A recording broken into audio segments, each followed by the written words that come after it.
नमस्कार बच्चों। तो आज हम लोग देखने वाले हैं SC Verma chapter number 8 question number 29 का सॉल्यूशन। 29 में क्या बोला है बेटा? The heavier block in an Atwood machine, ठीक है, has a mass twice that of the lighter one.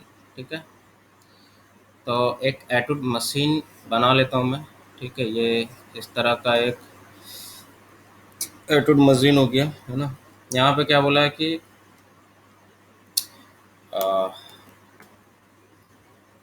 Heavier block का कैपिटल एम मान लेता हूँ और लाइटर का स्मॉल एम मान लेता हूँ। ठीक है, यहाँ पर रिलेशन दिया हुआ है, कैपिटल एम इक्वल टू क्या है, 2 एम। ठीक है, बोला है क्या था, tension in the string is 16 newton, already दे चुका है।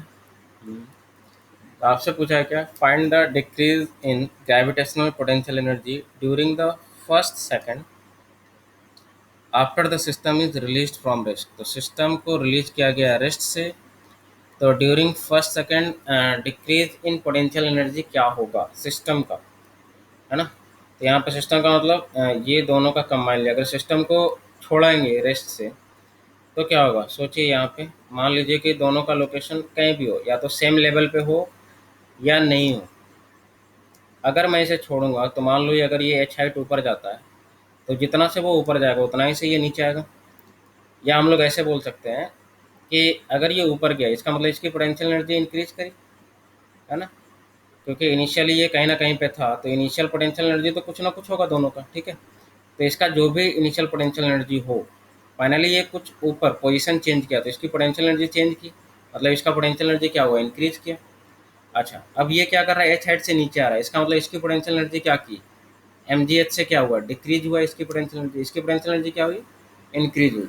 तो अगर ओवरऑल अगर बात किया जाए आपसे कि आप बताओ ओवरऑल क्या हुआ, तो ओवरऑल आप सोचो, जी और एच तो सेम है यार, है ना। क्योंकि एच से ये जितना ऊपर जाएगा एच से ये उतना ही नीचे आएगा, तो एम ज़्यादा है यहाँ पे, है ना। इसका मतलब क्या हुआ कि ओवरऑल क्या हुआ कि डिक्रीज ज़्यादा हुआ। इंक्रीज भी हुआ डिक्रीज भी हुआ, लेकिन डिक्रीज क्या हो गया, ज़्यादा हुआ, क्योंकि ये एम ज़्यादा है। ठीक है, तो डिक्रीज इन पोटेंशियल एनर्जी का अगर मैग्नीट्यूड निकाला जाए, कितना से डिक्रीज किया, डिक्रीज इन पोटेंशियल एनर्जी अगर देखा जाए, तो ये मैग्नीट्यूड निकालना है ना। मतलब ये दिस माइनस दिस, रिजल्ट क्या आएगा, ये पॉजिटिव आएगा। अगर उल्टा माइनस करोगे तो रिजल्ट क्या आएगा, नेगेटिव आएगा। तो ये तो पता चल गया कि डिक्रीज करेगा, तो मैं सिर्फ मैग्नीट्यूड बता रहा हूँ आपको। तो ये आपको निकालना है एम इंटू, मतलब जी एच अगर आप कॉमन ले लो तो capital M minus small m. और मासेस तो दिया हुआ है आपका बेटा कि ये मान लेते हैं कितना, डबल दिया है तो 2m, दैट मीन्स कितना आ जाएगा, दैट इज इक्वल टू कितना आ जाएगा, एम जी एच। तो इसी एम जी एच की वैल्यू आपसे पूछ रहा है कि कितनी होगी। और ऑब्वियसली आप जानते हो कि अगर ये पोटेंशियल एनर्जी डिक्रीज किया ओवरऑल, तो और कोई भी यहाँ पे एनर्जी खाने वाला एजेंट नहीं है ना। फ्रिक्शनल फोर्सेस जितने भी हैं, सब कुछ भी नहीं है यहाँ पे। तो डिक्रीज कर रहा है तो क्या हो रहा होगा, तो answer is kinetic energy increase कर रहा होगा। और ऑब्वियसली इसका भी स्पीड बढ़ जाएगा। मान लो इसका स्पीड भी हो गया, इसका भी स्पीड क्या हो जाएगा, भी दोनों का स्पीड क्या होगा, सेम। बट दोनों की अगर काइनेटिक एनर्जी की बात करें तो फिर डिफरेंट ही होगा। जैसे पोटेंशियल एनर्जी डिफरेंट था, वैसे ही काइनेटिक एनर्जी भी डिफरेंट। तो मैं यही बताना चाह रहा कि ठीक है भाई, डिक्रीज किया तो कहाँ गया, तो आंसर ये काइनेटिक एनर्जी बढ़ा देगा। अब देखते हैं इसकी ज़रूरत पड़ती है या नहीं पड़ती है ना।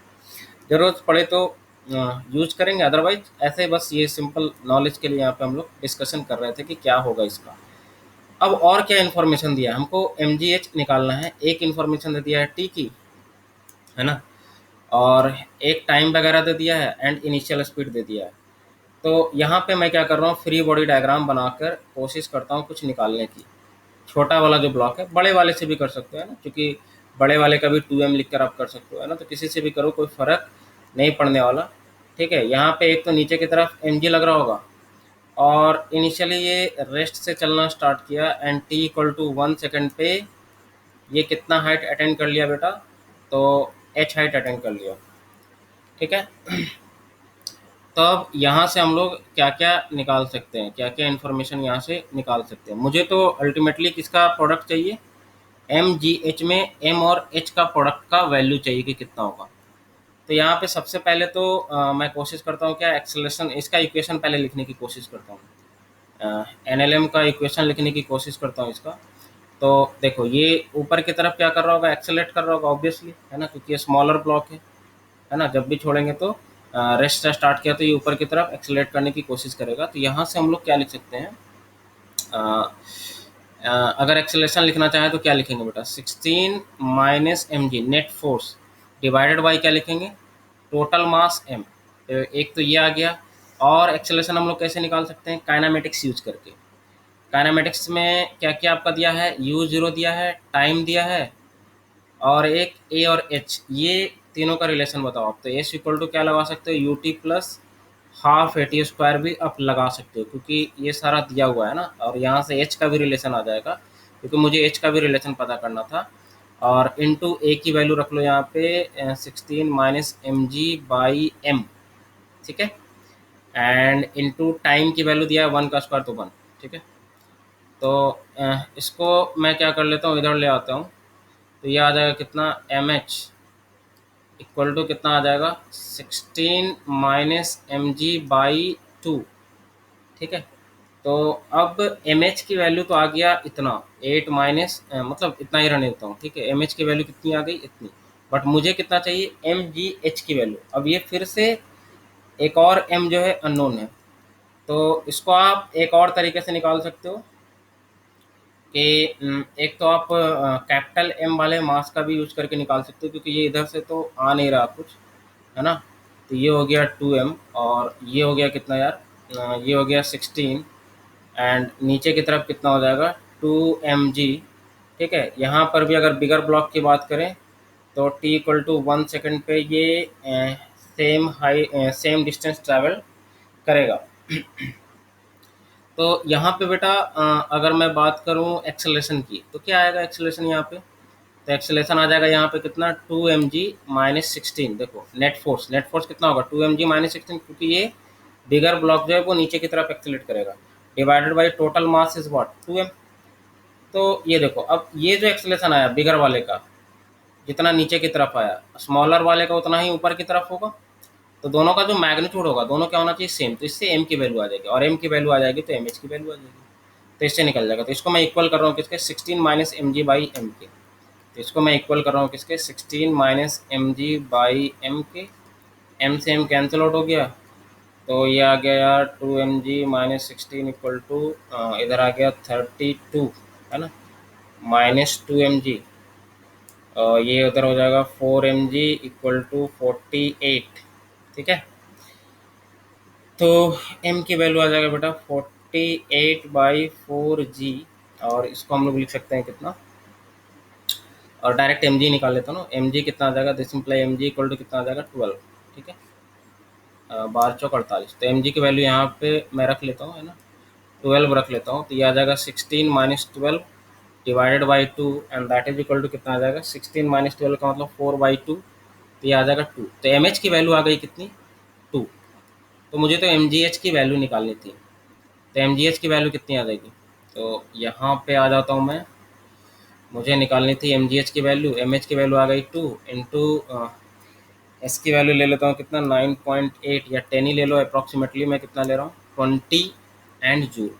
तो इतना से पोटेंशियल एनर्जी क्या हो जाएगा, कम हो जाएगा। या ये तो बहुत ही लेंदी मेथड हो गया ना, इसको और भी आसानी से किया जा सकता था। आसानी से कैसे किया जा सकता था, अगर आप रिजल्ट याद रखते हो।